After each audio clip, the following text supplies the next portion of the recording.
శ్రీమాత్రాయ నమః.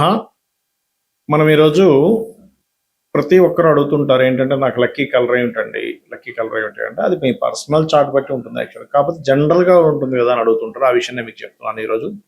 Lucky colour ఏ క్షేత్రానికి వెళ్తే మీకు మంచిది. అదేవిధంగా మరొక విషయం ఏంటంటే, సర్వసాధారణంగా ఇక్కడ కలర్స్ విషయంలో మీరు డ్రెస్ పరంగా కానీ కారు పరంగా కానీ తీసుకునేది వేరే ఉంటుంది. ఇంట్లో ఉండే కలర్స్ వేరేగా ఉంటుంది. ఇది మెయిన్గా చూసుకోవాలి. అలాగే నెంబర్స్ కూడా అంతే. కుంభం వారికి కనుక చూసుకున్నట్లయితే, కుంభలగ్నం వారికి ఉండే ప్రత్యేకత ఏమిటంటే, వాళ్ళు ఎప్పుడు హ్యాపీగా ఉంటారు, పక్క వారిని కూడా హ్యాపీగా ఉంచుతారు. ఎంటర్టైన్మెంట్ అండ్ అట్లాగే సక్సెస్లోకి ఎట్లా తీసుకెళ్ళాలి, ఈ లక్షణాలు అధికంగా ఉంటాయి.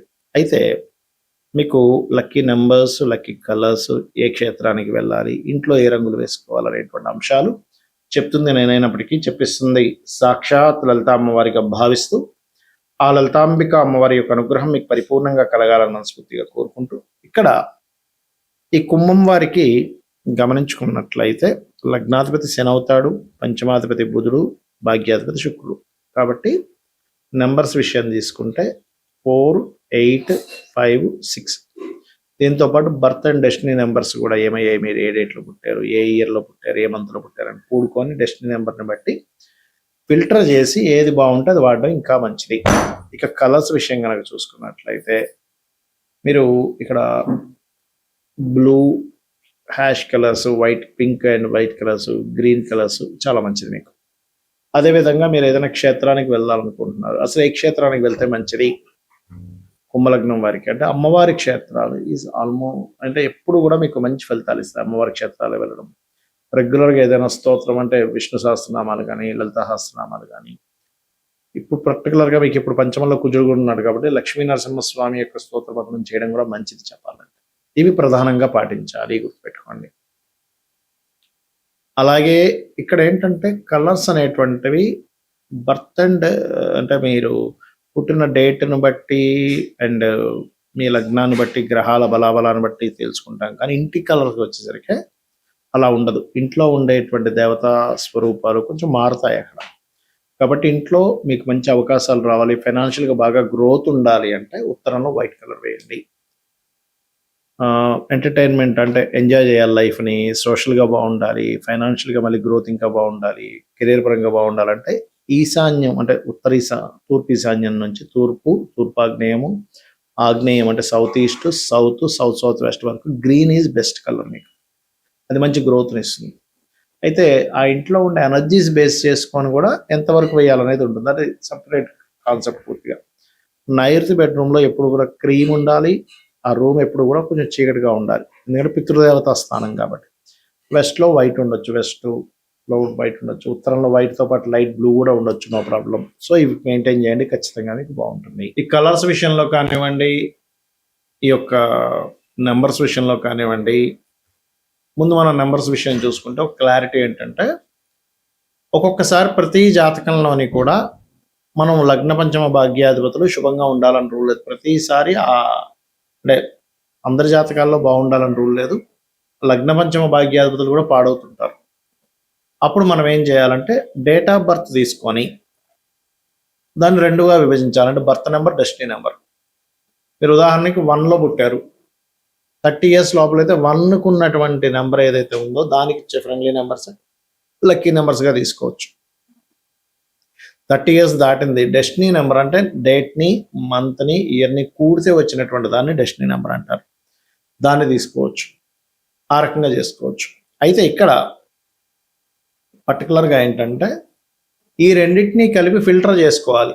అంటే ఏ గ్రహం బాగుంది, సరే ఇక్కడ నెంబర్ పరంగా ఇప్పుడు 1 నుంచి తీసుకున్నాం. 1కి ఎవరు ఫ్రెండ్స్ అంటే 1కి 1, 2, 3, అదేవిధంగా 5 నెంబర్ లక్కీ నెంబర్ అంటాము, అండ్ అదేవిధంగా 9 నెంబర్ లక్కీ అని చెప్తుంటాం కదా, 7 నెంబర్ లక్కీ అని చెప్తుంటాం. అయితే ఈ వీటిల్లో ఏది బెస్ట్ అట్లా చూసుకోవాలి ప్రతి నెంబర్కి కూడా.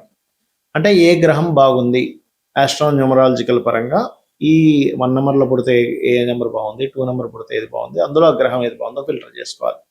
అది మీరు అకౌంట్ నెంబర్లకు కానీ ఫోన్ నెంబర్స్కి కానీ వాడవచ్చు. అయితే ఈ ఫోన్ నెంబర్ విషయంలో కూడా రైజింగ్ నెంబర్ ఉండడం చాలా మంచిది, పెట్టుకోండి. కార్ నెంబర్ కానీ ఫోన్ నెంబర్స్ కానీ. సమ్ టైమ్స్ మీరు అబ్జర్వ్ చేస్తే కనుక ఈ కార్ కలర్స్ విషయంలో కూడా ఇందాక మనం చెప్పుకున్నాం, మేష లగ్నానికి అయితే కుజుడు శుభుడు రెడ్ తీసుకోవచ్చు, లేదా ఆరెంజ్ తీసుకోవచ్చు, లేదా వృషభ లగ్నానికి అయితే శుక్రుడు శుభుడు అవుతాడు, అదేవిధంగా బుధుడు శుభుడు అవుతాడు, అండ్ శని శుభుడు అవుతాడు అని. అయితే ఇక్కడ ఏంటి, ఇప్పుడు వృషభ లగ్నానికే తీసుకుందాం. శని శుభుడు బికాజ్ ఆఫ్ భాగ్య అండ్ దశమాధిపతి, ఒక రకంగా కొంత బాధకుడు కూడా అవుతాడు, కానీ శుభుడు కూడా అవుతాడు. మరి ఇలా అయినప్పుడు బ్లూ కలర్ వాడొచ్చా అంటే, శని కనుక మీకు బాగుంటే వాడొచ్చండి. శని పాడైపోయాడు మీ పర్సనల్ చార్ట్లో, అంటే పాపకత్తెరలో పడ్డాడు, పాపగ్రహాల మధ్యన పడ్డాడు, అప్పుడు మీరు యూజ్ చేయకూడదు ఆ కలర్ని. కలర్స్ ఒక లెక్క అయితే బ్రాండ్ కూడా చాలా ముఖ్యం. ఇక్కడ ఏదైనా కారు కానీ వాహనం కానీ తీసుకునేప్పుడు మీ పేరులో ఉండే మొదలక్షరాన్ని తీసుకొని ఆ బ్రాండ్లో ఉండే మొదలక్షరాన్ని క్యాలిక్యులేట్ చేస్తే అది మీకు పక్కగా కలిసి వస్తుంది కూడా, గుర్తుపెట్టుకోండి.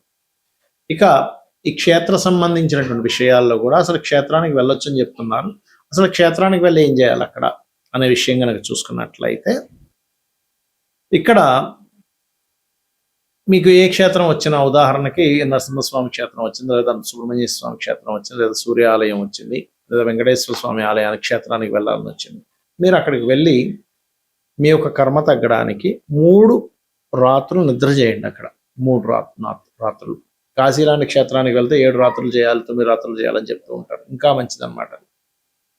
చేసి ఆ 3 రోజులు కూడా మీరు బ్రహ్మచర్యం పాటించాలి, గుర్తుపెట్టుకోండి.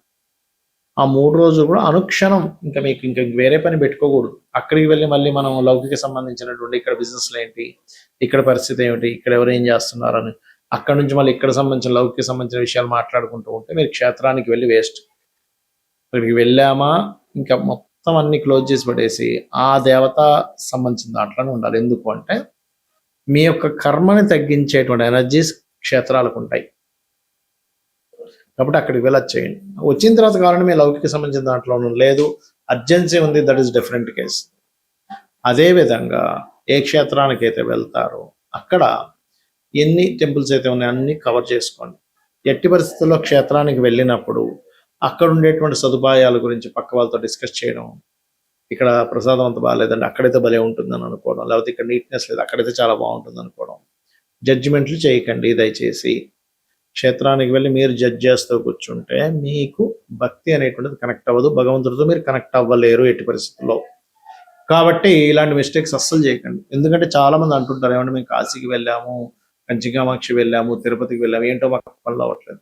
వెళ్తారు కానీ అక్కడ జడ్జి చేస్తూ ఉంటారు, లైన్లో నిలబడ్డారు, ఎంతో చాలా చూడట్లేదా, ఎందుకు మీరు లైన్లో నిలబడి చక్కగా మీరు ఆ దైవనామస్మరణ చేసుకోండి. ఎందుకు చెప్తున్నా అంటే అవన్నీ కూడా డ్రాబ్యాక్స్ అవుతాయి మనకి. అంటే క్షేత్రం వెళ్ళిన ఫలితం కంటే కూడా పాప ఫలితాలు పడతాయి దానివల్ల. అందుకని జడ్జిమెంట్స్ చేయకండి క్షేత్రానికి వెళ్ళి. అది వాళ్ళు చూసుకునే వాళ్ళు సరిగా చూసుకోకపోతే వాళ్ళకి వస్తుంది పాపం, ఎవరైతే అధికారం ఉన్నారో వాళ్ళకి. ఇది మెయిన్గా. అదేవిధంగా క్షేత్రానికి వెళ్ళడానికి మీరు ముహూర్తాలు చూసుకోవాల్సిన అవసరం లేదు. చాలా మంది ఏం చేస్తారంటే, ఏమండి ఈరోజు బాగుంది, ఎవరు వెళ్ళాం, పర్వదినాలు వేరు, పర్వదినాల కోసం మనం వెళ్తూ ఉంటాం, దట్ ఈస్ డిఫరెంట్. కానీ క్షేత్రానికి ఎటువంటి ముహూర్తం అక్కర్లేదు.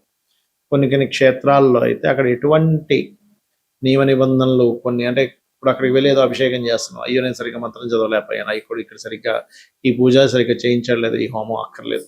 క్షేత్ర మహిమ అంటేనే మీరు ఎలా చేసినా మనసు పెట్టి చేశారంటే కనెక్ట్ అయిపోతుంది. క్షేత్ర మహిమ అంటారు దాన్ని. కొంతమంది అక్కడికి వెళ్ళి అభిషేకాలు హోమాలు చేయించుకుంటూ ఉంటారు.